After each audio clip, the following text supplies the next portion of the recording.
Ako si Marco, isang estudyanteng may kakaibang hilig sa paranormal. Palagi akong nahuhumaling sa mga kwento ng kababalaghan, kaya't nang marinig ko ang alamat tungkol sa isang lumang bahay sa San Gregorio, agad akong na-curious. Ayon sa mga kwento, ang bahay na yon ay tinitirhan ng espiritu ng isang batang babae na si Amara. Pinatay daw siya doon ng brutal at simula noon, walang sino man ang tumagal sa bahay. Sabi ng mga matatanda, sinisindak daw ng batang espiritu ang mga nagtatangkang pumasok. Hindi naman totoo yan, sabi ko sa sarili ko. Kaya isang gabi, nagpunta ako roon dala ang aking flashlight at camera. Tahimik ang paligid na parang ang mismong hangin ay takot gumalaw. Pagdating ko sa harap ng bahay, nakita ko ang pinto na bahagyang nakabukas. Tila inaanyayahan ako. Humakbang ako papasok at isang malamig na hangin ang agad bumalot sa akin na parang may yumakap na hindi nakikita. Sa sala ng bahay, napansin ko agad ang mga lumang laruan na nakakalat sa lamesa. Isang manika ang tumambad sa akin. May malaking ngiti sa mukha nito, pero ang mga mata ay parang sumusunod sa bawat galaw ko. Sa tabi nito, may isang lumang litrato ng isang batang babae na nakasuot ng puting bestida. Nakangiti siya sa litrato pero ang ngiti niya ay hindi masaya. Para bang pilit o nagtatago ng malalim na lungkot.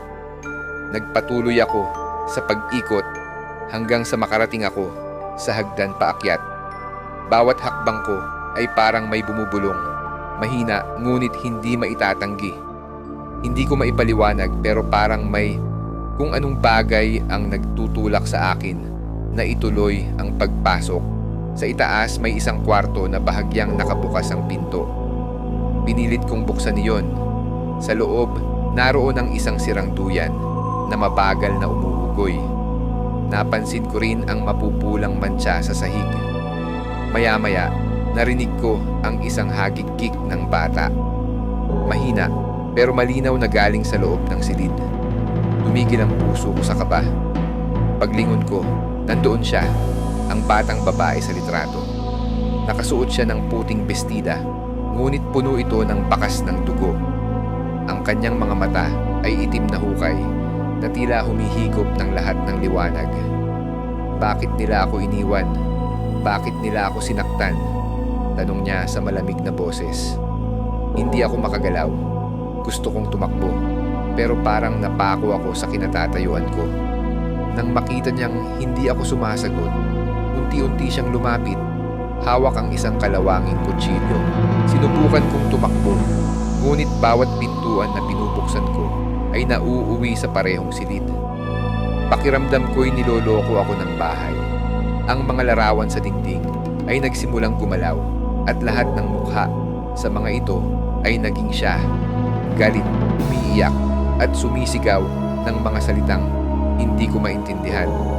Narinig ko ulit ang hagik-gik niya, mas malapit na ngayon. Tumigil ako, humihingal at biglang naramdaman ang malamig na kamay na dumampi sa balikat ko. Napalingon ako at naroon siya, nakangiti, ngunit ang kanyang ngiti ay puno ng panunuya. Hindi ka aalis, bulong niya. Ngayon, hindi na ako mag-iisa. Pagdilat ng mata ko, nasa sala na ulit ako. Hindi ko maigalaw ang katawan ko. Ang kamera ko ay nakatutok sa akin. Ngunit hindi ko alam kung paano nangyari iyon. Ramdam ko ang bigat sa aking dibdib, parang hinihila pababa. Ngayon, naiintindihan ko na ang ibig sabihin ng nakulong. Ang mga larawan sa dingding ay hindi basta dekorasyon.